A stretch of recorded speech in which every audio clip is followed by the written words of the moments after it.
If you attack the United States of America, we will hunt you down and we will find you. Go all over this sometimes magnificent earth. We will crush you without mercy and we will triumph without question. That's why we named the former Department of Defense the Department of War. It will be different. We won the First World War. We won the Second World War. We won everything before that and in between. And then we decided to change the name. Well, now we have it back to where we all want it. Everybody wanted it. Everybody is so happy to have it back. You will fail and America will win, win, win. The enemy will always fail. 24 years have passed since that Tuesday morning in September, and an entire generation of Americans have come of age in a totally different world. While they cannot remember the agony of that day, they are carrying on the legacy of those who lost. Around 8:30 a.m. on the morning of the attacks, Army Lieutenant Colonel Kip Taylor sent an email to his friends and family describing the joys of fatherhood and his excitement for the upcoming birth of his unborn son. He wrote, "After you have kids, there are days that you just get going and you say, 'Hi, honey, I'm home.' What we do until that moment pales in comparison, but just that little statement, 'Hi, honey,' so American, so beautiful. But that's really the point of it all, isn't it?" An hour after he sent that email, Flight 77 flew into Colonel Taylor's Pentagon office and claimed the life of a very proud father and true patriot. 6 weeks later, on October 25th, 2001, Colonel Taylor's son, Luke, was born. Luke then tragically lost his mom to cancer when he was just 2 years old, leaving him to be raised by his father's brother. As a young boy, Luke asked his uncle about the folded flag on the bookshelf, and when he learned about his dad's decades of devotion to the Army and the horrors of September 11th, that's when he learned. Luke carried that memory with him and joined the ROTC as a college freshman. He graduated just last year, and I'm pleased to say he is with us today as a second lieutenant and doing very well. He's rising quickly in the infantry, preparing for Army Ranger School. The spitting image of his dad, they say. Luke says that every time he puts on a uniform, he feels connected to his father and to our country. But it was a father he never knew. Luke, your parents are together in heaven, and they could not be prouder of the man that they have produced. They produced you. Those two great people produced you. Luke, please stand.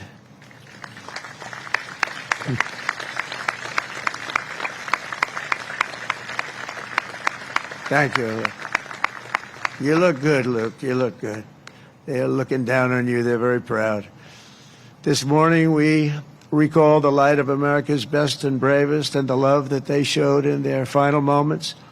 In their memory, we make a solemn pledge and a noble promise. We will honor always our great heroes, and you are our heroes. There's a group of people that don't want to talk about our heroes, but we will always talk about our heroes, and that's the way our country is, and that's the way the people feel. We will defend the nation they served, the values they upheld, and the freedom for which they died. We will support our troops, we will protect our families, and we will preserve the American way of life for every future generation. We will build taller, grow stronger, fight harder, and soar higher. And together we will go forward as one people with one heart, one fate, one flag, and one glorious destiny under Almighty God. May God bless the memories of those who died and the heroes who fought and the soldiers who still stand watch. May God bless the United States of America. Thank you very much. Thank you. Thank you.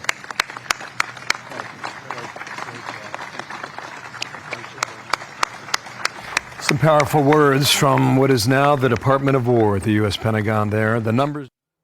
And we're back. It's 8:11 now on News Talk 1079.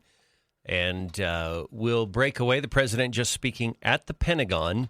And we'll be back. We'll actually officially start the show just a few minutes late here, but we got to take care of this first. We'll be back. It's 8:11 on News Talk 107.9. You are commanded to go do something productive with your life. Wow. To go give and to produce and to risk and to then go sow into other people. That is a biblical idea that has made the world a profoundly better place. It's been a long day without you, my friend, and I'll tell you all about it when I see you again. We've come a long way. And good morning. It is 8:14 on News Talk 107.9. Welcome to the Neal Larson Show on a very somber day for multiple reasons. And if you'd like to reach us on the text line right now, the Stones Automotive Group call-in text line, that's 208-542-1079. You just heard the remarks of President Donald Trump, who has announced this morning that Charlie Kirk will receive the Presidential Medal of Freedom. And a lot of emotions accumulating, Julie, since yesterday afternoon. We didn't know Charlie Kirk. We've interviewed a lot of national conservative political figures.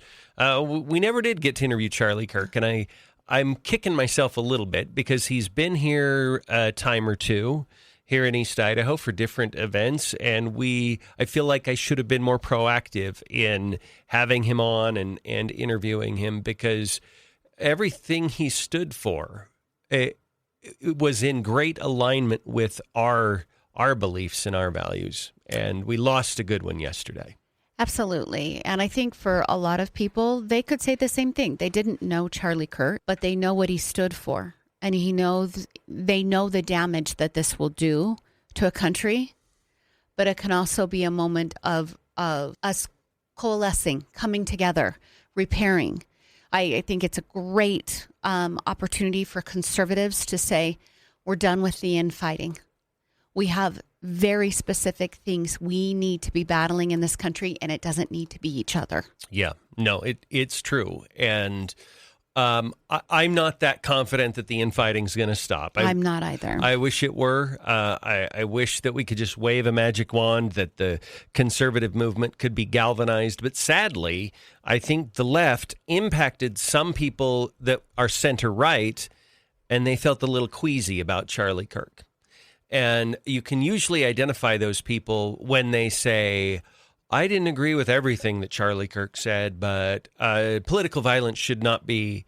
If you have to preface your statement with that, then, I mean, it's clear you had complicated feelings about it.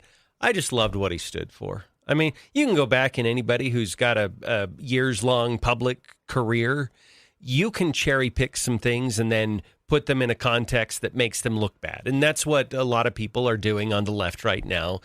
And I'm not even going to repeat what he said and try to put it into context. That's not the purpose of the show today. But that would be true of anybody who has a public record of statements. And most people do now with social media. But just in general, the overall effort that he put forward, he was just a courageous and valiant fighter for the conservative cause and for Christianity and for decency. And I really am feeling the loss of Charlie Kirk more than I would have anticipated I would.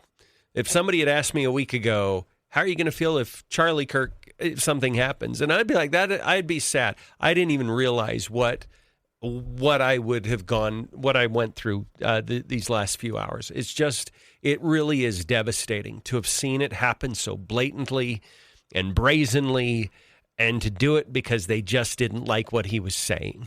He never hurt anybody. They just didn't like what he was saying. And it is, I think, a little bit closer to us simply because of the geographical location. At least it is for me. A lot of people have connections to UVU in this area. I always call us Utah's little sister. Yeah.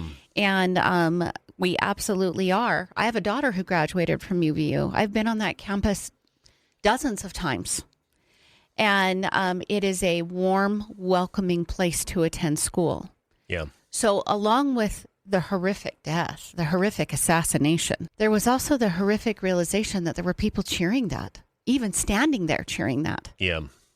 When it happened. And I think we, in a form of self-preservation, don't fully admit the erosion that has happened in our culture. And that was so evident yesterday, the erosion of just decent moral value.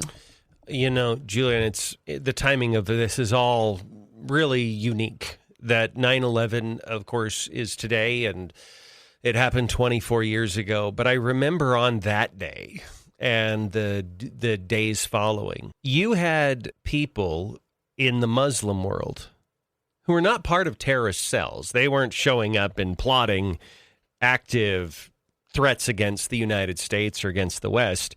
These were just Muslims in these countries. They were cheering in the wake of 9/11. Mm-hmm.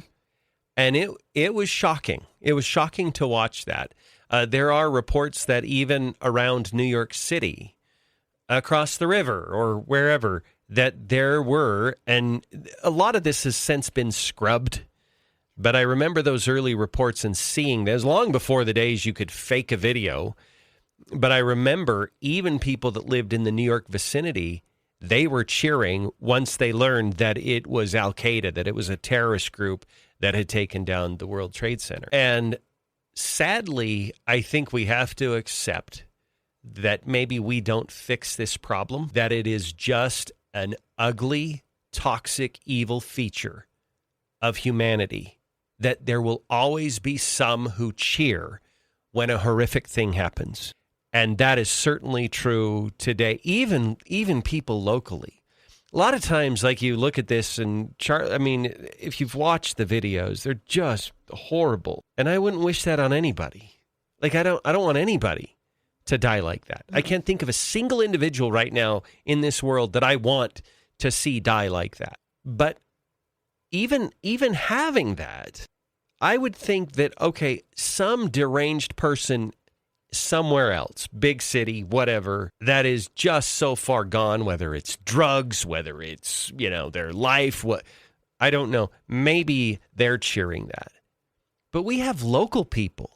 If you go through like the local news comment section or the Facebook pages, we have local people. I got what he deserved, or they cheer the death. This is a malignancy that is spreading even into our own communities, these people that are cheering on Charlie Kirk's death. And it just gets boiled down to they have no feeling left. Like, they're without feeling other than elation that somebody they don't like met their demise. And I can't help them. I don't know how to help them. I don't know what to do for them. It has to be done internally. That's what Spencer Cox said yesterday in his remarks. It is time to look in the mirror. But they're not going to. Yeah, they would have to be the person to evaluate that about themselves. And there is a place called Too Far, and they've gone there. Yeah, they're too far in. They are, but I don't have the remedy. My only thing is, I think about this, and if I were in the woods with my family and we were camping, and a grizzly bear came to attack, I would not try to stop the grizzly bear. I just want to protect my family. And whether, whatever you got to do to protect your family, you'll do it. I think that we're sort of in that phase right now. We cannot fix them. This is an ugly, evil, disgusting part of humanity, but we have to be strong. And we have to move forward, and we have to be more bold, and we need to be galvanized. And I hope that's what we take from this, that now's the time, not, we're grieving and we're struggling, and that absolutely makes sense.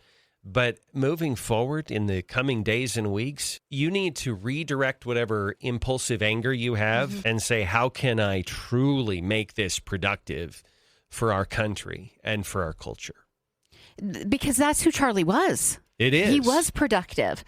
I pulled some information, and just so people can understand the level of effect, the massive tidal wave that Charlie Kirk led out to change the youth vote. He, in men 18 to 29 years old, we were plus 18 plus 18 in the 2024 election. We Yeah. gained that many points in the youth men vote. Charlie Kirk led that out. There were many others behind him, but Yeah. he was the general. Yes. That is how important this man has been. To no matter what you feel, if you're our age, 50 or above, we have to bring up the younger generation. And that's what Charlie Kirk was doing. Yeah. That's how important it was. And he was making a difference. He was making a huge difference.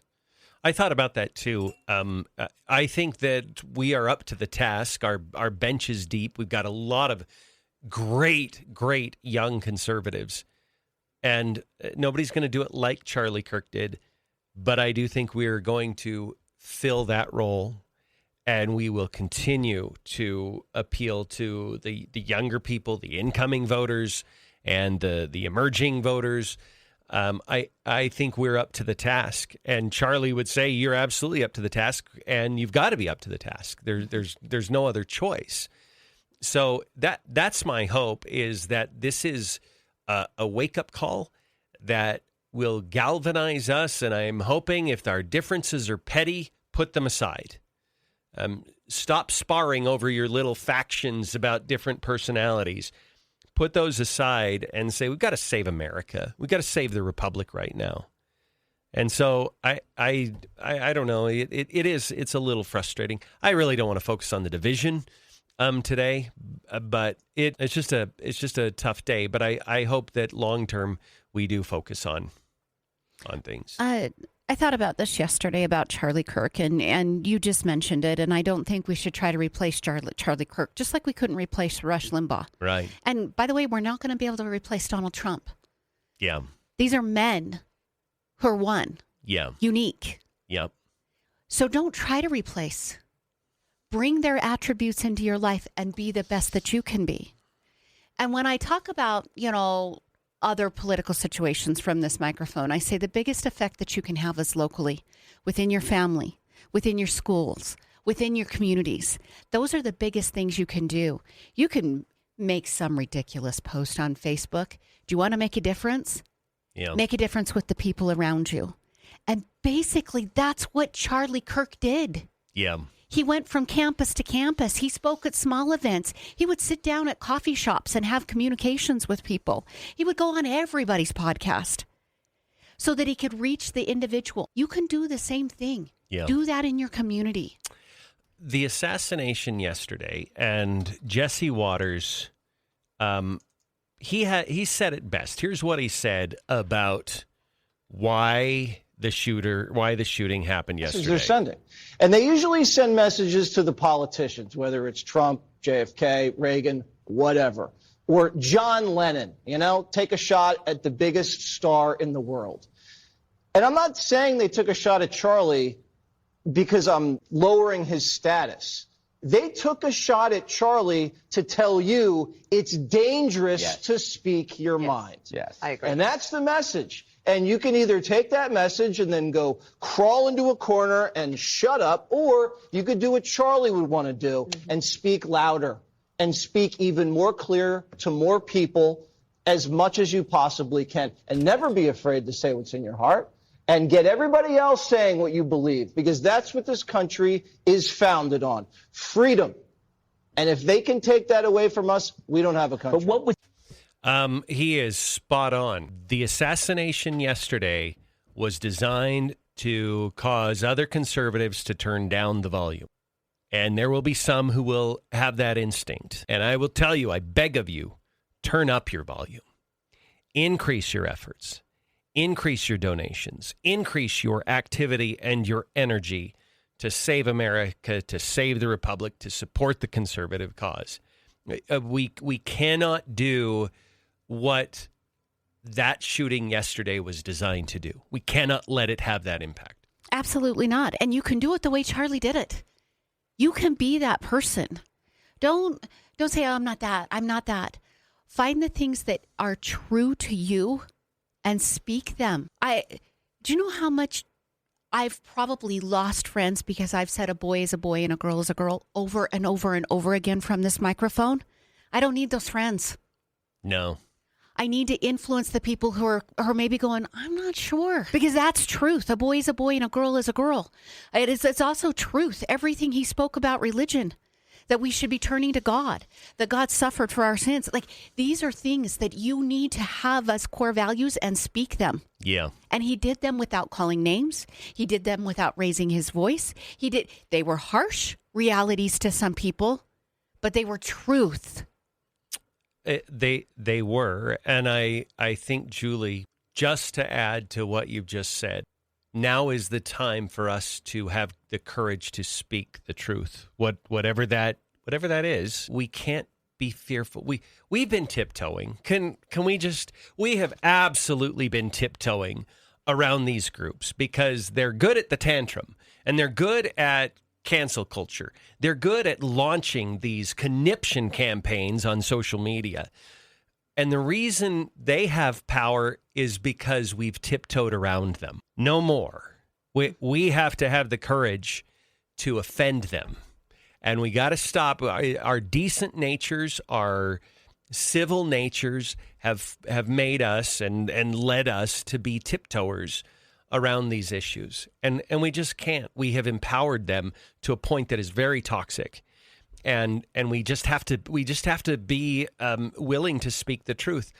I'm so sick and tired of having to fight the battle that it's even a question that we have material in libraries that kids can access that show graphic sexual activity. They do it because it's enlightened and kids are looking and they need to know this. No, it's wrong. You don't show a kid of a guy servicing another guy or 1,000 other sexually explicit scenarios. When a boy who thinks he's a girl gets to get on the court and play against biological girls, real girls, we have to stand up and say that's unfair. We don't want to harm this confused kid, but this is not fair to everyone else. We have to put a stop to it. And I think we're working pretty hard on that issue. And I praise the conservative movement. I praise Barb Ehart and the governor and the attorney general because they're working hard because they have the courage to do this. But there are so many other issues that they are so lost and deranged on.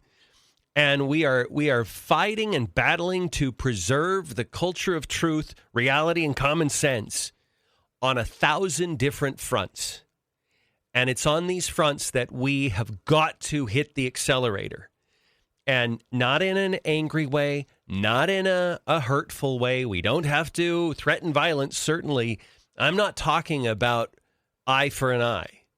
I'm talking about preserving the future for our children and doing what God wants us to do.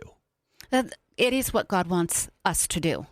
If biblical truth is offensive to a person, that's their problem. It's totally their problem. It is not your problem. Stop trying to put that on your shoulders. That's what the tiptoeing is. Oh, I'm worried. I don't want them to feel bad. Sure, you can have a tiptoe around a conversation about if their casserole tastes good. Yeah. Stop tiptoeing around biblical truths. Yeah. You know, Julie, I have to backtrack a little bit because we have talked about the issue of gay marriage, for instance. And I felt like this is a settled issue. It's already been decided.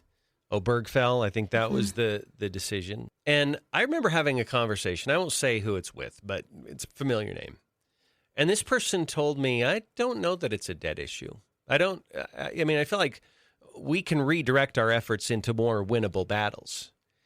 And we lost that one. If anything, we lost the definition of a word. Marriage will always be a union between a man and a woman. That's what it is. Now, they can expand a word and say, well, it also means this now. And there's part of me that says, you can't put a dent. You can't even touch what real marriage is by just expanding, stretching like it's a piece of latex, stretching it to just mean other things too. It's still intact. The beauty, the power, the strength of a lifelong or eternal commitment between a man and a woman. That's just what that is. So we fought over the definition of a word, really. Now, I also think that they didn't change the nature of reality. Obergefell did not change the nature of God. He didn't change the nature of reality, or it didn't. And we have to recognize that. But we also have to recognize that words mean things. And what really, and my approach has always been, well, the word marriage just doesn't mean what it used to mean then. But I feel like now, and I'm seeing stories about this in the last few weeks, that the Supreme Court may take up Obergefell. And in the same way Roe v. Wade was overturned, and we thought that's probably not ever going to happen in our lifetime, it's a very real possibility Obergefell may get overturned. Mm-hmm. And there might be this return to saying, look, a union that can produce children, this God-ordained union between a man and a woman is recognized and should be recognized. We can't just stretch that meaning to be whatever we want it to be. And so I look at this and I'm thinking, if anything, we look at these cultural issues, and it's not going to be my main battle. That's not going to be my main fight. I'm using that as an example of saying, with the death of Charlie Kirk, what maybe you thought was impossible can actually be within reach if we are willing to take up the fight, and we're willing to reclaim the culture to just reality, truth, common sense. We'll be back after a quick break. Hey, it's Brad from Now 105.1 and QP99. I'm in the studio here. I love our studios, by the way. Ranger Rick back there. There's Neil and Julie doing their thing. Hey, when you want to advertise on the radio, what do? You call the radio station, right? But what do you do when you want to advertise on Facebook and Instagram and Hulu and Disney Plus and Peacock and the other TV streaming services? You can kind of click around on them and make guesses or read books or take courses online on how to do that advertising. Or you could call us at the radio station. At Sandhill Media, we take care of your local radio and digital marketing. So reach out to us at sandhillmediagroup.com and we'll make sure that your message gets heard and seen wherever your customers are. And stop bending, because that's how we got to those places. We bent. Yes. Stop bending now. Yeah. Truths are truths. We don't need to, let's turn them into Play-Doh and we'll mold them into this. Yeah. So that it makes everybody feel just a little bit better. Yeah. Truth is truth, and stop bending. Yeah. Pedophilia will always be wrong. Always. Even if you change it to minor attraction children, like killing babies in the womb. Always wrong. Stop moving it so I don't know how they feel. No, it's a basic truth. Murder is wrong. Yeah. Pedophilia is wrong. We've got to stand solid on those things. Well, and I think we need to be dedicated to the language. That's how they do this. This is exactly how they do this. Even the word abortion is a euphemism. Yep. It's prenatal infanticide. If you want to actually talk clinical. about it, it's a very clinical term, but you are killing an unborn child. That's the most clear and precise definition of what they call abortion. And abortion took on an ugly connotation. They still will use it, but now it's women's health care. I mean, they keep vaguing it up because the actual term, when you realize what it is, which is killing an unborn child, they have to keep migrating the words because it is what it is. So it's just, we have to be courageous in language because that's how the left has made so many gains in the last few decades. Don't let someone be assassinated with such a horrific and truly, like, it will mentally change you if you've seen the video. Yeah. Don't let that go to waste. No. He dedicated his life to something. Do not let it go to waste because you're feeling fear today. Yeah. Feel that fear today and turn it into something better. Yeah. And it takes a lot of effort.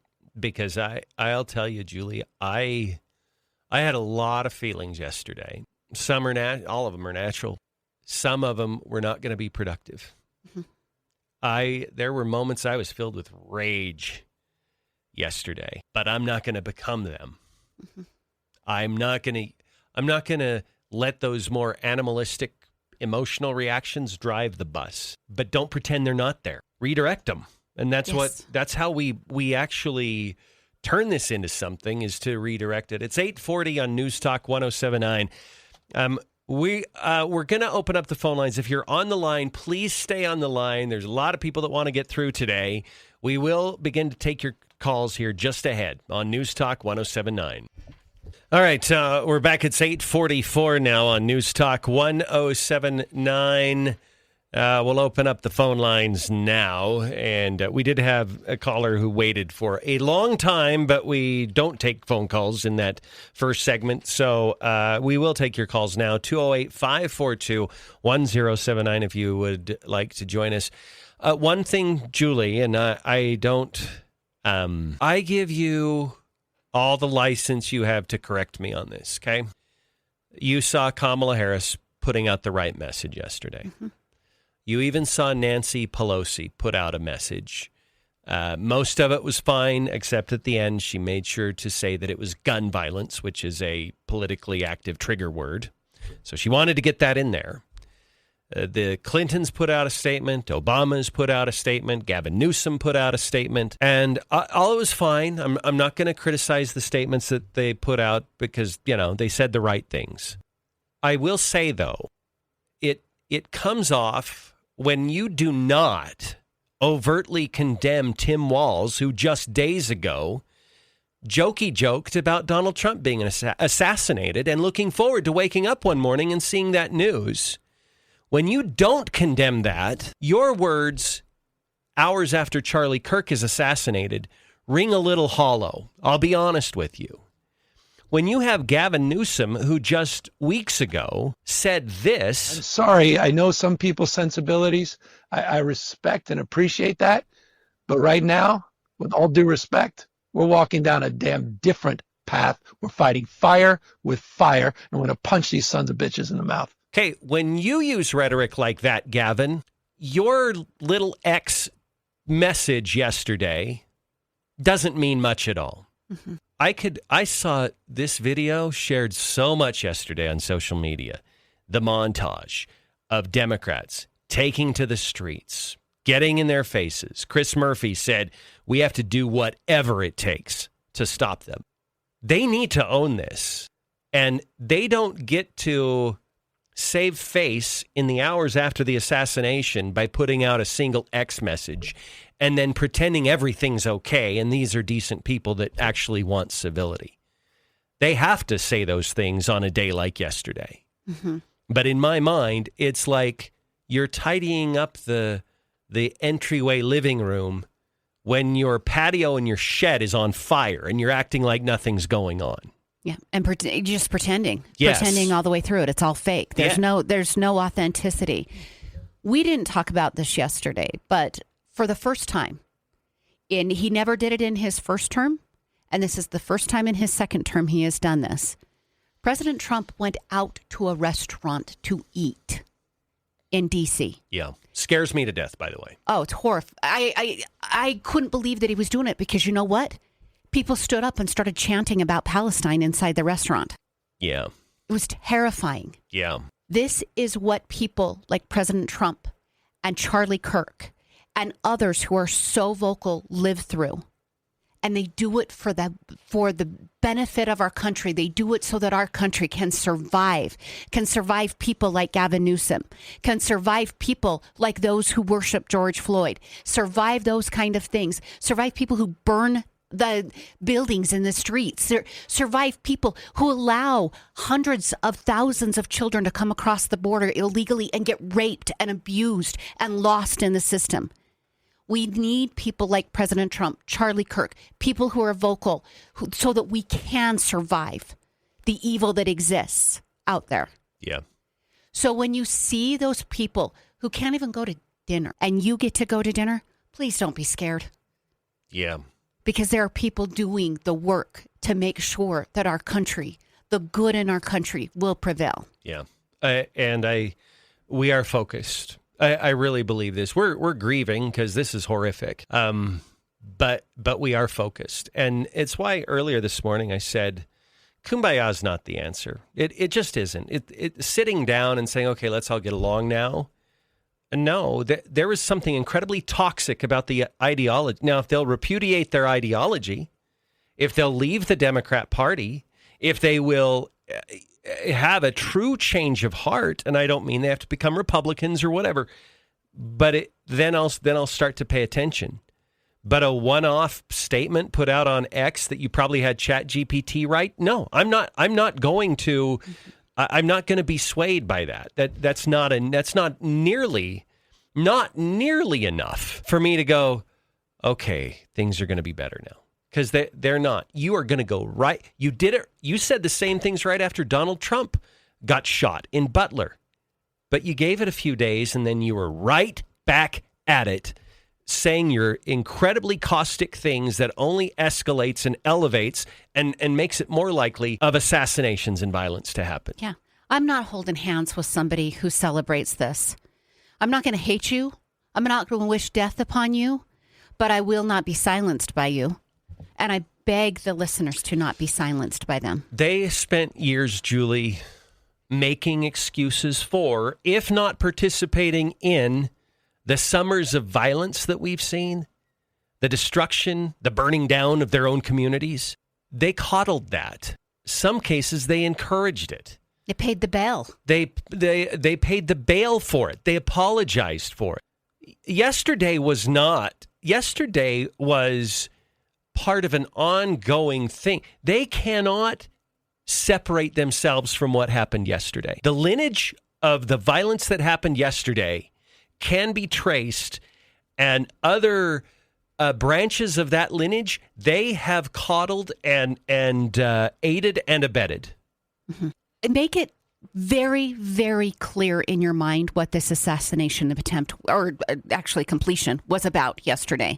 This was a man who made a difference by exercising his First Amendment right. He was killed for exercising a God-like right that we all have. If someone celebrates that, I don't want to share a country with them. No, I don't either. I don't want anything to do with them. I don't want any. They have their voice because God gave that to them, but I don't want to spend any time with them. I don't want to coordinate or compromise with them. We have to stop approaching it, and it's counterintuitive, but we got to stop. We got to break. It's 8:52. News Talk 107.9. We'll be back. Less than a minute to go this hour, but we've got an entire hour ahead. There is some breaking news. We don't have the identity of the shooter, but the Wall Street Journal is reporting that the ammunition that was recovered with the gun they found has trans and anti-fascist ideology engraved on it. Mm-hmm. And we actually saw this probably close to an hour ago, Julie, but it was still kind of murky. We didn't want to report it, but now the Wall Street Journal is reporting it and other outlets are as well. And so this scene comes into a little more focus. We'll talk about that coming up. Also, the phone lines. We're going to dedicate this to the callers this next hour, right here on News Talk 107.9. It's 8:59.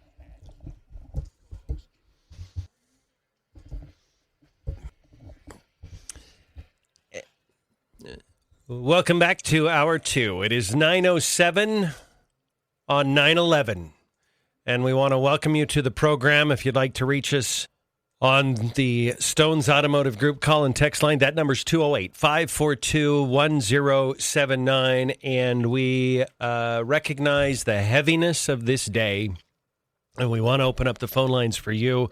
If you'd like to be a part of the program, I will ask you, we already have a little stack of callers here. For those who do call in, if you would make your comments fairly brief, not like 2 sentences, but keep it to a minute or two, so we don't need to cut you off. But I would appreciate that, just to give as much time and opportunity to as many callers and listeners as would like, that they would be able to. So we want to reiterate what we know so far. New this morning, Julie.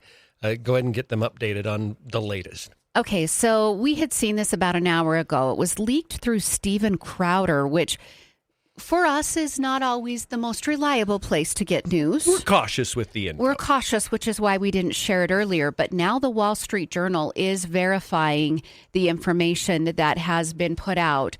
Their exact sentence on the Wall Street Journal is, investigators found ammunition engraved with transgender and anti-fascist ideology inside the rifle. Remember, we heard from the news conference that rifle was wrapped in a towel and found, they are calling it a wooded area.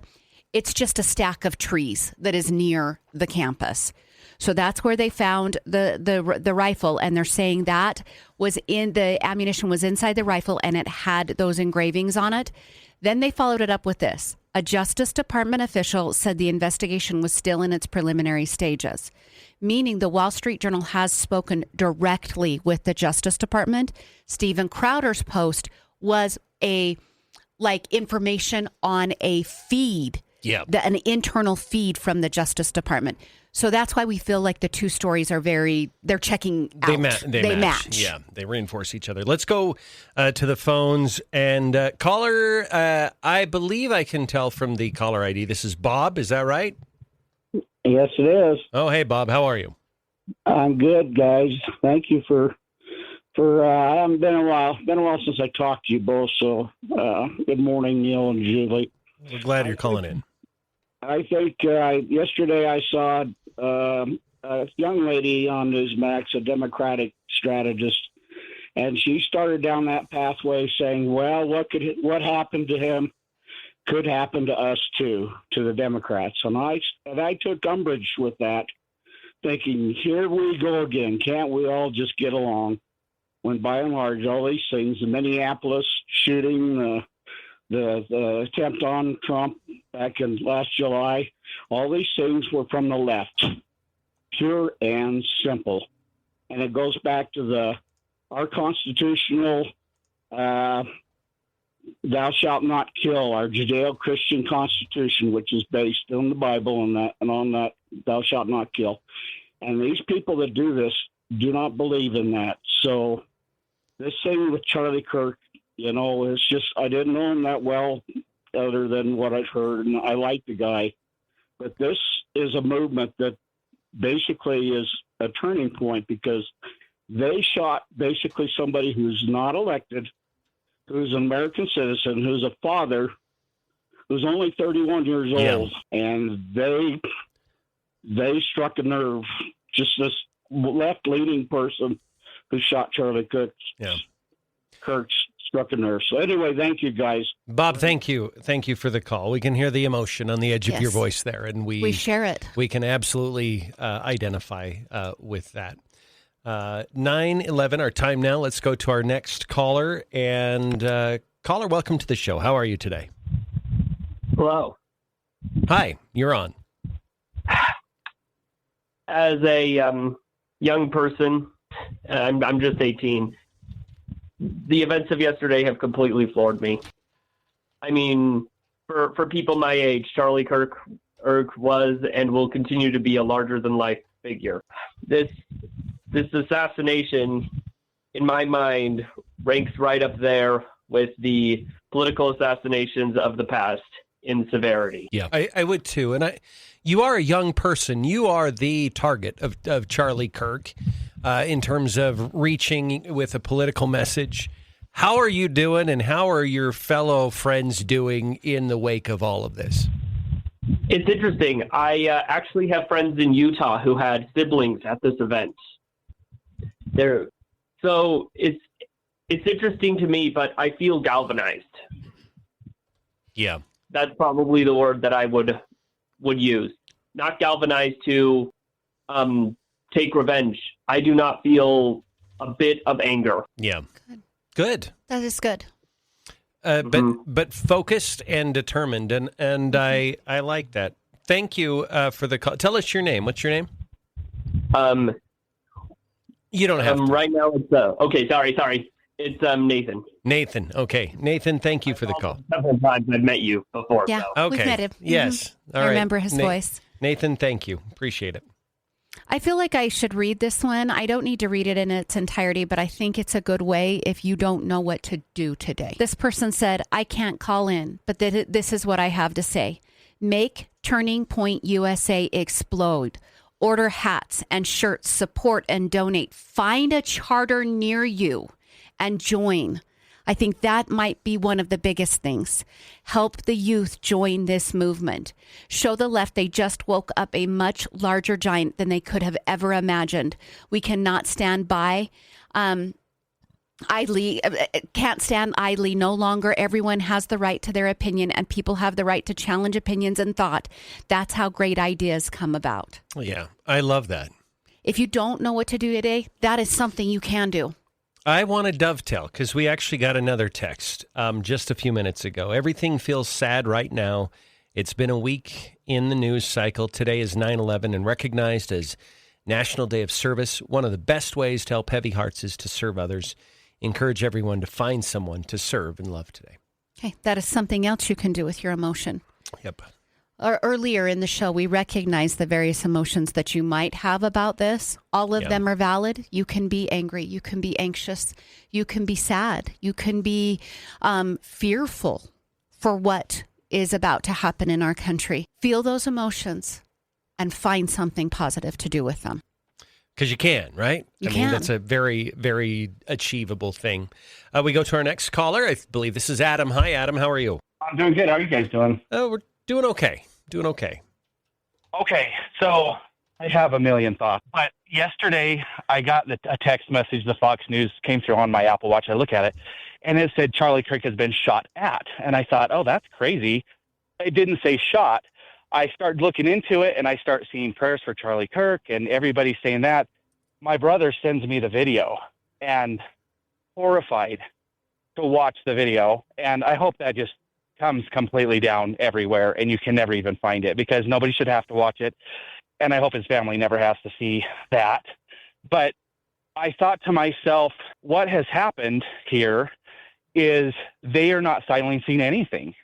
They're pushing forward this agenda. And when I say they, whoever felt like they needed to take the life of a father, of a husband, of these two beautiful kids. I mean, then I started getting emotional thinking about it. And I was fine until Paisley. And you guys have met Paisley. Paisley came home from school crying and said, Charlie Kirk's been shot. And she hadn't heard that he'd passed away, because it was just recently. It was maybe 30 minutes before that. But the high school, I couldn't believe how many kids at the high school were so in an uproar and so frustrated and concerned at the Rigby High School. And I didn't realize that. And I thought to myself, this is their Rush Limbaugh. I mean, and Rush Limbaugh was probably even my mom and dad's generation. Not even really for me, but I loved listening to Rush Limbaugh when I was a kid because mom and dad did. But this is their Rush Limbaugh that was speaking truth and speaking conservatism and helping them understand. And these youth heard from Charlie Kirk and knew exactly what they needed to do. And I think you're going to see the youth rise up. This generation of youth is not weak. And a lot of times they hear that, but this is going to be an amplification of what we're going to see come out of the caller that was just the 18-year-old. I think you're going to see that group of kids come forward stronger and harder than they ever have on TikTok, because they don't listen. Paisley gets to listen to Neal and Julie all the time because dad listens to Neal and Julie all the time. Yeah. But they listen through TikTok, through social media, and that's where Charlie Kirk was so prominent. And that's what I loved about him, is that he was speaking to the kids where they were listening and how they were hearing it. And he was going to these college campuses. And I loved everything that he did, and I'm frustrated that he's no longer with us.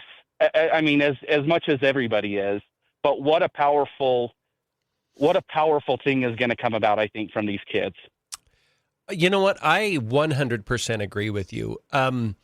Obviously, as this was unfolding, one of the first texts that I got was from my daughter, my 19-year-old daughter, Jessica. Well, it should be Matt. Jessie. Can't call her Jessica, but she texted and she said, "Did you hear about Charlie Kirk?" And I mean, he's a guy. He was reaching the youth. My daughter Anna was very sad yesterday, and I just held her for a few minutes because it was just a rough day because of that and other things that had happened. And it is, but I would agree. Adam, thank you for the call. We always love hearing from you, Adam, and we appreciate you. But Charlie, absolutely, I love that. He was young people's Rush Limbaugh. It's a great way to say it. I mentioned earlier in a previous segment today how he has changed the demographic of men 18 to 29. This is who he spoke to. And in the 2024 presidential election, we were up double-digit points in gains in that demographic. He pulled those people to the conservative movement. And also, we've got to not keep leaving this out, to the religious movement.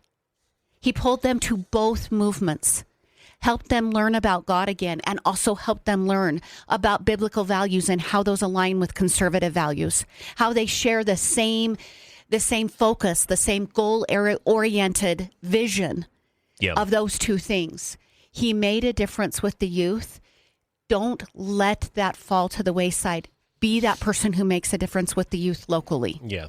100% on board with that. Let's go to our next caller. I believe this is Steve. Hi, Steve. Hey, Neil. How are you? And Julie? We're hanging in there today. It's a heavy day, but we're doing okay. 24 years ago, we started our friendship, and here we are 24 years later with another world-changing event. Yeah. And, that's so true. By the way, for our audience, this is Steve Brown, who I've been friends with since 9/11 happened. It was that morning Steve was coming in. You were running for city council, Steve, and you looked at me and you said, "I'm not doing the interview, am I?" And I said, "I'm sorry, not today." So yeah, how the world has changed in those years. We have not always agreed, but we've always been able to stay friends, and that's paramount for me. Relationships with people. I was able to meet Charlie back in 2018 when he was first launching Turning Point, and there was a small private meeting in Boise, and there were about 12 of us, and had the opportunity to spend time with him. And his travel mate that day was Candace Owens. Oh. And got to get an inside look at what his vision was going to be, and I've just been amazed over the years of how determined he was to make that come true. And you have to be a big personality in order to make that happen, and he did it. Yeah, he really did. And I think part of it is he's just relentless. Like he just was consistently going out, and he didn't care how small the venue was. He didn't care how low in status somebody may have been. He was willing to talk to anybody and be very approachable. Well, and that's all with his foundation in faith, right? Yeah. Treat each other with respect as Jesus would want us to. Yeah, absolutely. Yeah. Well, Steve, I don't want to embarrass you, but there's one element of Steve that for the last 24 years has been a little hard for him, which is your birthday happens to fall on 9/11. So I always try to tell you happy birthday, but happy is not quite the right modifier for that. But in the spirit of a happy birthday, I hope today you can find some good and joy and cake. So, well, thank you very much. I find all that with my family and my friends. Yeah, so, for sure. Thank you very much. Okay. And Steve, I mean, we know, and I think our audience knows, you have announced your candidacy for Mayor Pocatello. We aren't going to talk about that today, but that's not important this morning. We will be in communication, though, soon about that, and look forward to having you on in that formal interview capacity. So, thanks, Neil. Julie, have a wonderful day as much as you can. Happy birthday, Steve. Thank you, Steve. All right. Bye-bye. Bye. 208-542-1079. We received a text from somebody that said, my daughter went to Charlie Kirk's event at Boise State. So this was in his last tour. Yeah. So he does a new tour, I believe it's every year. And UVU was actually the kickoff of that tour, of his new one. So this person's daughter attended at Boise State in the last tour. And this person says it really helped her define her values. And I think this will really galvanize the youth. Yeah, that's good. I love hearing that. I felt a little bit like this. For a lot of years, we had hoped that a Ronald Reagan 2.0 would emerge. We never got one. All right, but we got a Donald Trump, this disruptor, conservative, maybe not the world's most conservative, but largely conservative, America-loving, tradition-loving president. And we didn't need a Ronald Reagan reemergence.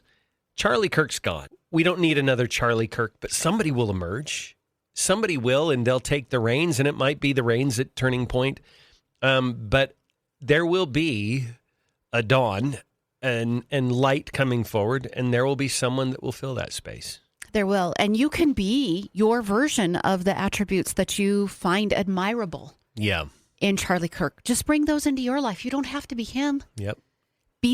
Bring in the good things and make yourself a better person. All right, let's go to the next caller. I believe this is Paul. Hi, Paul. Oh, Captain, my captain. How are you? Well, Neal, it's been an interesting day. I look at this and, my daughter, I just dropped her off at school, and she says, I just don't know what to think, Dad. And I was crushed because I didn't have an answer for her. The only thing I could tell her is that, look, there's got to come a time when we stop acting like men and women and start acting like gentlemen and ladies again. We got to be able to take criticism, understand it, and just not react to it, but react to it internally, not externally. And what happened was horrendous. I mean, I look back at history, and I don't mean to compare it to Martin Luther King, but the movement that he started became solidified because of what happened. And I think that you're right, that Turning Point is going to be a very solidified movement in the United States again. Yeah. We still celebrate Martin Luther King to this day. Mm-hmm. Yes, we do. And I think, and everybody knows exactly what he stood for, and they respect that. Yeah. And I think that that's what's going to happen here. Agreed. Paul, thank you for calling in. Appreciate it. And we're going to go to our next caller. Good morning. How are you? That's me? It's you, yeah. Go ahead. Yes. Well, yes, and yesterday I was very sad and emotional about what happened. Because as a mother, I can imagine, what it means to lose a son. Dan is doing the right thing to help not only the people around him, but to help this country to restore the values that this country stood for. He took a big challenge to go among different campuses and different universities to make them feel that, especially those who are conservative in universities, that they have a voice, and not to be afraid to speak up for their values, for their faith, and his assassination was a way from the left, from evil people, to silence him and to try to stop his movement of rescuing America to be better, to fight evil, to restore democracy in this country, and to honor the Constitution that has guided this country to be what it is today. And I think that the best thing that we can do, if we have a child that is like Kirk, that wants to speak up, please don't take this as a way to fear for their life. We need to encourage our young adults, our young people, to be like Kirk, not be afraid, because we need more like him now, more than ever. And I just so sad again for his family. I think that whoever killed him, I hope it's found and justice will be served, because we had to stop this. We had to really stop this. Thank you. Thank you for the call. What a powerful and passionate sentiment. Absolutely. Make a difference with the people around you. I had read a text earlier that talked about if you want to make a difference, get involved in the Turning Point USA. movement, we heard from someone saying the merchandise is gone. Sold out. It's sold out. But there is the possibility to donate. And again, also you can join a chapter. You can make the chapter of Turning Point USA flourish in your local community. Yeah. I know the chapter up in Rexburg held a vigil last night. These are ways that you can carry on the message that Charlie Kirk was helping just nurture among conservatives. Yeah. I think one of the reasons why he was so hated is because young people, especially college-age kids, that's been the domain of the left. They had cultural capture in that market, and he was making big gains with that. I think it's only going to get better for this cause if they continue with good leadership. We haven't even discussed this yet this morning, and I'm not sure most of our listeners would know this happened. This shooting, this assassination of Charlie Kirk happened very early on. It was only the second question, and he had already told the crowd it was going to be a 2-hour event. So this was very, very early on. Yeah. Right at the beginning of the event, someone brought up the fact that he wasn't Mormon. And why is he here in a Mormon place? And he mentioned, I love the Mormons. Yeah. And then he talked about that we share the same idea of loving God. Yeah. He brought forward a religious movement. He didn't care if you were Mormon. No. He cared that you believed in God. That's what he wanted. I want to play this clip. This is Jason Chaffetz, and he shared that exact sentiment. But the first person got up and asked a question about religion, and he went way out of his way to a predominantly, we're members of the Church of Jesus Christ of Latter-day Saints, predominantly, not everybody, the Mormons, if you will. And he said, look, I'm not here to bash on people. I'm on my own spiritual journey. I want you to be on your spiritual journey. I'm not here to bash LDS people. This is who I believe. And the first speaker disagreed with him, and he bantered with him. Anyway. Mm-hmm. Jason Chaffetz was at the event. Yeah. He was feet from Charlie Kirk. He was sitting right there toward the front. And if you haven't seen any interviews with Jason, he's been all over Fox News because he's a contributor for them. Yeah. And he has done multiple shows now. The pain is evident on his face. Yeah, he was very, very shaken up yesterday. You could tell. It's 9:31, News Talk 107.9. We've got a break.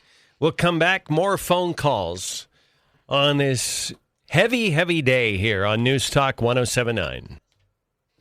Hi, Facebook. How you holding up? You okay? Been rough. It has been rough. So here's interesting. Let me run this by you. I didn't want to say it when I saw it, but Drudge has it linked to an eyewitness statement. Some news coverage, it looks like, that the shot that took the life of Charlie Kirk was fired right after he was asked about trans violence, as if it were coordinated. He believes it was not just one person acting alone, but several people working together. He also claims that someone in the crowd confessed to the shooting right after it happened, even though they didn't have a weapon.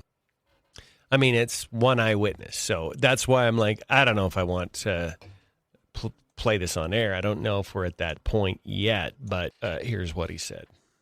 After I got done talking to him, I really couldn't exit because there's such a big crowd.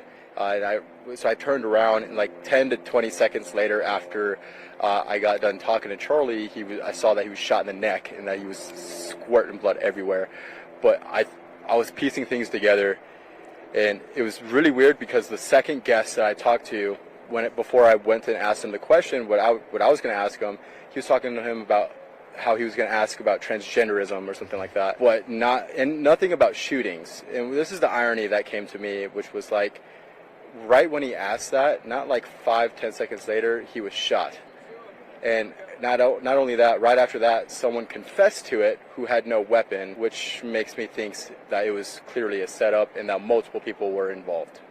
So, but prior to that, that's all I saw because everyone was squirming. Did you see anybody fire a shot? I didn't see anyone fire a shot. I think it had to come from an elevated position for sure. Your thoughts?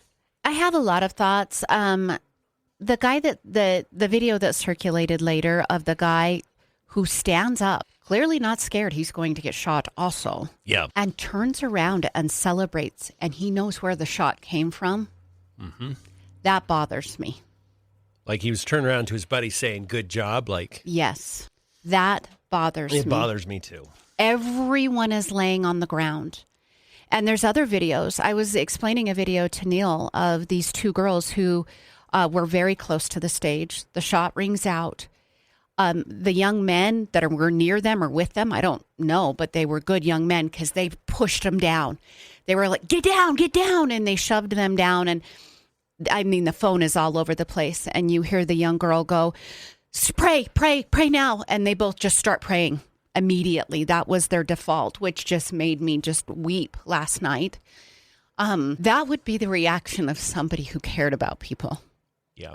Not the reaction to stand up and cheer and turn around like you know where the shot came from. Yeah. Yeah. So many unanswered questions. Hold on.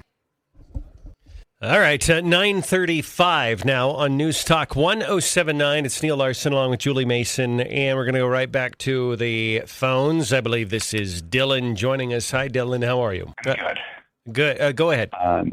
So the first thing that I would like to say is that this morning I could be listening to a lot of people, a lot of personalities, but this morning I am listening to my local friends, Neal and Julie, and I think that's important.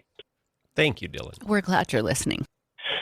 I'm a terrible journaler. I felt prompted to write my journal last night when I opened it up. I wanted to see what the last time was that I wrote in it, and it was 2016. I'm a really bad journaler. I knew I needed to. What we saw yesterday, and I saw it a lot from a few different angles. I watched it a lot. We saw something that will soften the heart of a lot of people of different political persuasions. I think there's a lot of people that disagreed with Kirk, that spoke to him to his face, that will look back and go, that guy cared enough to listen to me. A lot of softened hearts. But I think we also need to know equally that it confirmed, just like 9/11 confirmed, that there are people that are very, very adamant on creating harm.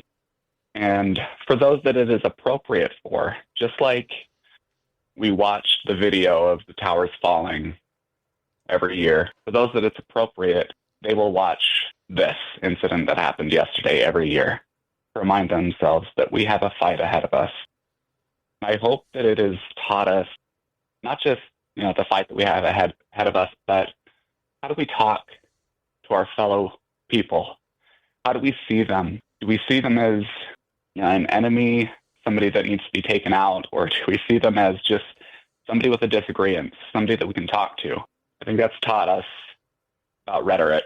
And there's even today, just hours after Charlie Kirk's death, we saw that there were people that they were choosing to still see us as enemies that needed that this was a very just thing that happened in their minds. Yeah.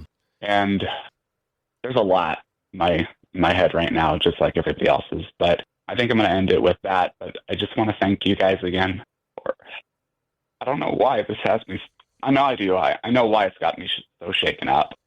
The Trump shooting didn't have me so shaken up. I had to call my dad yesterday. Bawled my eyes out. Despite yesterday, this is a good day because I'm going to make it that way, and because that's what Charlie would have wanted. Amen. What God wants it for us. For sure. Thank you for being here for us. Thank you, Dylan. Thank you, Dylan. Your sentiments mean so much to us, and we really appreciate it. I thought as I was driving in this morning, typically the business model of radio is that you show up and you grab a big audience and you make your advertisers happy and you get their phones to ring, and it's about giving them a good ROI on their. And today, all of that, it's still happening. I mean, we still have great advertisers and they're getting value for what they do. That's not what's premier on our minds, though. We came here because we knew a lot of people saw what happened yesterday and they're struggling. They're trying to figure out, what state our country is in. you worry about that, and you realize this is a day when you gather. This is a day when you come together, and you try to have a shared experience and let it be hopefully cathartic, something that's therapeutic for them emotionally. And that is our primary goal here today, because you're not just a lucrative radio audience that our advertisers can use. You're a community, and we value you, and maybe we don't always agree, and some of you might disagree with us, and that's all okay. But when we reach sort of these, I would call them an edge case of culture, when you have an assassination, when you have a tragedy, those are the times that you have to come together and share in the moment and share each other's burdens, really. If I could ask of anything of everyone listening right now, if you're not a praying person, if it's not something you do on a regular basis, just give it a shot today. Just try again. Start talking. It will make a difference in your life. Yeah, because you need it. You need it right now. I'm seeing a story here. Last night, there was a candlelight vigil in Boise. Gateway Pundit is reporting that eyewitness accounts and viral videos captured the shocking display. A group of hecklers, including local Black Lives Matter leader Terry Wilson and other activists waving rainbow flags, arrived to provoke the crowd of nearly 1,000 grieving conservatives. Wilson was riding a scooter. He drove through the vigil attendees and screamed obscenities like F. Charlie Kirk, sparking immediate confrontations. Footage shows the situation escalating into a physical brawl where Wilson was reportedly pummeled before Boise Police Department officers intervened. One video depicts the obese woman in a yellow shirt and others hurling insults while conservatives tried to maintain composure amid the provocation. The appalling disruption comes amid a wave of left-wing jubilation over Kirk's murder, which Utah Governor Spencer Cox has labeled a political assassination. President Donald Trump, who confirmed Kirk's passing, blamed radical left rhetoric for inciting such violence and called for it to stop now. Yet Democrats like Senator Elizabeth Warren deflected pleas to tone down the heat by pointing fingers at the president and refusing to address their side's inflammatory language. The point is, we have these people in our midst. They're not somewhere else. They're not on the Berkeley campus. They're not at Columbia University. They're here. They're on our universities. And we have to work very hard. Very hard. Charlie Kirk was not a criminal. He was not a violent man. He was not anyone who caused death or destruction. He was a man who had conversations. And after he's assassinated, you're the kind of person that rides a scooter through a crowd who's trying to manage their emotions, and you say, F. Charlie Kirk. That's evil. That's just evil. It's evil. All right, one more call before our break. Caller, go ahead. Is that me? It's you. Yeah, go ahead. Yes, I volunteered to help run the Republican booth, both state and county, at the fair this year. Yeah. And I had one guy when I was working to come by, and he said, I want a ball cap that says F Donald Trump. And then he stopped. We had a cutout sitting out front of Donald Trump. And he said, yeah, I'll pay somebody to put a bullet through his head. And he said, in fact, I'll even buy the bullet. And then he took off. And we also had some death threats at the county booth. So those people are amongst us. And if you say it, you'll do it. Yeah. So I just tell you and Julie, watch your six. Because these people are crazy. Yeah. And that's all I got to say. Thank you for the call. I appreciate.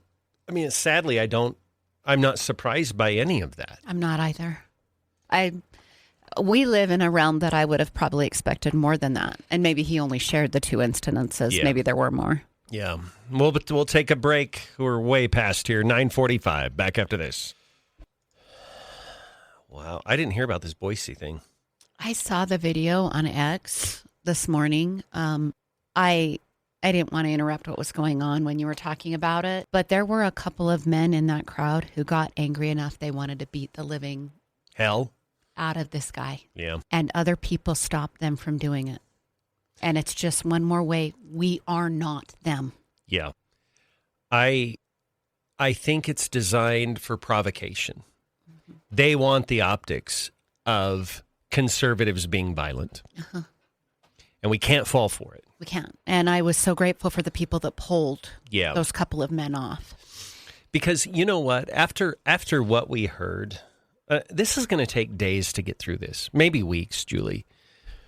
We didn't even really talk about MSNBC. Why do they even get... I mean, they're allowed to exist because of the First Amendment and it's America. But why in a rational world would a network that comes on and says, well, it might be somebody who likes Charlie Kirk in a celebratory manner shooting a gun. And it was, okay, that is the weirdest thing to ever to say. You don't get to be a journalist on a major network if that's what you're going to do. You don't belong there. And this guy who essentially blamed Charlie Kirk, well, when you speak like that, it invites these kinds of things.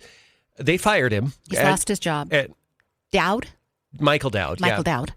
He, he's a guy that never should be on in the first place. Like he's an ABC News reject, and he just he'll probably have trouble finding another job, which is probably It's a good thing. the right solution. Probably needs to find a different line of work. Yeah, and I look at that and I'm thinking, here's MSNBC. They're about to be forced to change their name because NBC News doesn't want to be affiliated with them. Mm-hmm. And they keep putting these people on that are causing these unforced errors. Mm-hmm. It is so weird to me. Why do you put these morons on the air knowing they're going to say crap? And on a day like yesterday, you can't afford to have those loose cannons who are idiots to have any airtime whatsoever. CNN actually did a pretty good job. I think Jake Tapper, I think they worked really hard to say, okay, watch everything you say. Don't say anything that can be interpreted as Charlie Kirk being blamed for his own death here. Like that, it's not going to end up in your favor. Like it just is, I don't know.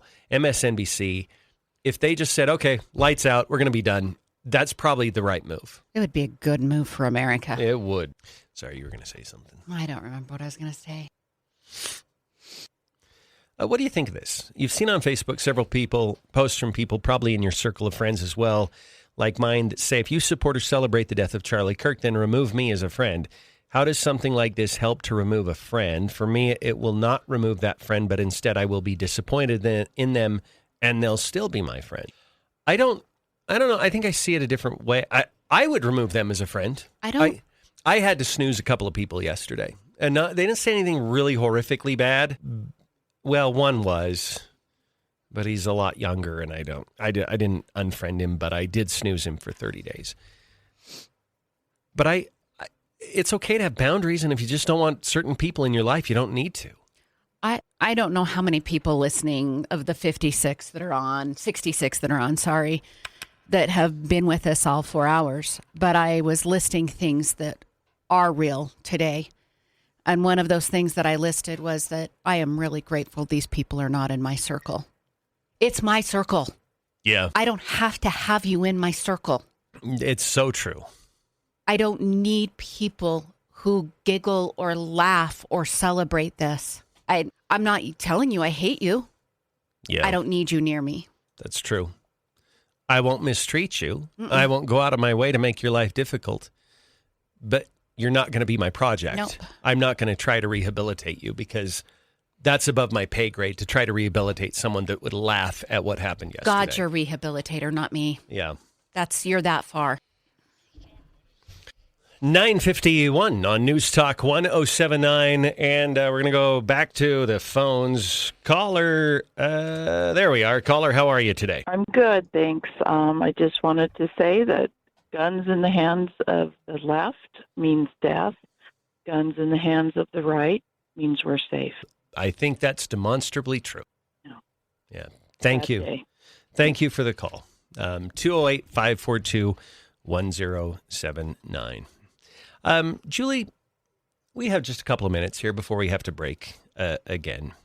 We just talked about this online. Someone who does not understand the idea that they went on and they said, look, if you're celebrating the death of Charlie Kirk, then remove me as a friend. I don't want to be your friend. And they said to that, I will not remove that friend, but instead I'll be disappointed in them, and they will still be my friend. All removing a friend does is continue to polarize our country even more. This is not what we need right now. We need people to come together and still love each other, even though you may be disgusted or disappointed in that person. I would say very respectfully, because I think this comes from a good place. That's not the solution. Mm-hmm. And all of us need boundaries in our lives. And you can deal with people, but if people are so toxic that they are cheering the murder of someone, for most of us, that's above our pay grade to reform that person. Mm-hmm. And I don't trust myself enough to be able to. I don't trust myself enough to be loving and compassionate toward that person. The best option for me, and I did snooze a couple of people yesterday, didn't unfriend anyone, came close, but it's okay to have that boundary and say, I don't want this person in my life. I don't want this toxicity. It's not my job to deal with their toxicity. There are truths. There are rights and wrongs. There are truths. Murder is wrong. You're on the wrong side. There's no wiggle room with this. No. If you're celebrating the innocent, the man who was murdered, the innocent man who was murdered, you are wrong. There's no wiggle room. No, we don't need to see it from their angle. I don't need to hold hands with this person. I don't need to, mourn with them. They're not mourning. The commandment was mourn with those who are mourning. They're not mourning. You're right. They're not. They don't care. They're beyond feeling. They're past that point. And I know we probably grew up listening to Sunday school teachers and grandmas and moms and men sometimes. They would tell us, well, we need to be loving and compassionate. Okay, that's true. But sometimes love is sending someone to prison for 20 years because they've destroyed the life of a child. Mm-hmm. Or longer. It's not to say, okay, we're going to let you continue without consequence. And I'm still going to be a gentle figure in your life. And hopefully my gentleness is going to reform you into seeing it another way. It's not going to work. And I think there are ideas and people's behavior that the only solution is to completely marginalize it, to cast it out of mainstream, polite, organized society. And that's it. And that will mean you unfriend them from Facebook sometimes. It does, and it's okay. Yeah, it is okay. It's fine. All right, we've got a break. It's 9:54. We'll come back. We will wrap it up just ahead. Okay, we're probably not one. I have a friend from high school who is on our Facebook feed. I don't know if she's ever commented before. I haven't seen it. I just wanted to say, Daylene, I hope you're well. I love you. I'm so glad you're here. I hope things are good for you. I had a friend tell me a story about you the other day, a mutual friend of ours, Susan.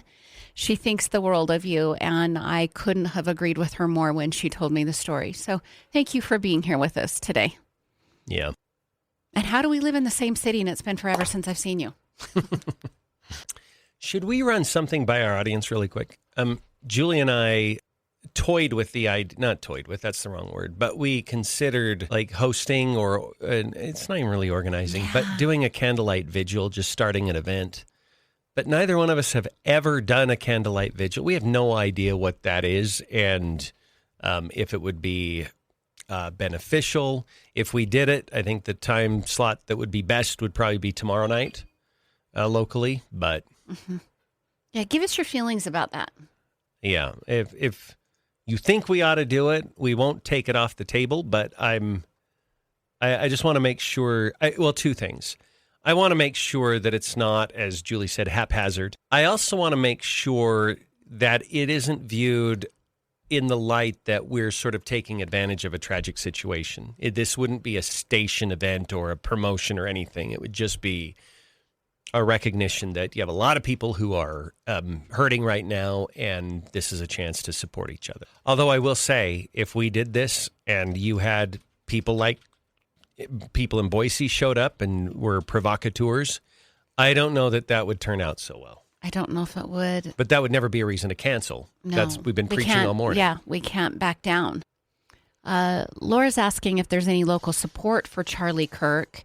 There, like we've mentioned previously, there is a Turning Point chapter that you can get people involved in. I haven't heard of something locally happening. Something happened in Rexburg last night. Clearly something happened in Boise that we mentioned earlier. Yeah. We also haven't been on typical social media all day. I mean, we started our work day at 5, and this is what we've been doing, so... All right, 9:58 on News Talk 1079. That's going to do it for the show today. Obviously, Clay and Buck will be all over this coming up next, and Mark Lee Van Camp and Robbins after that. Julie and I, we will be in tomorrow, bright and early, and hopefully we'll have much more detail about all of this. So try to have a good day today. We'll see you tomorrow.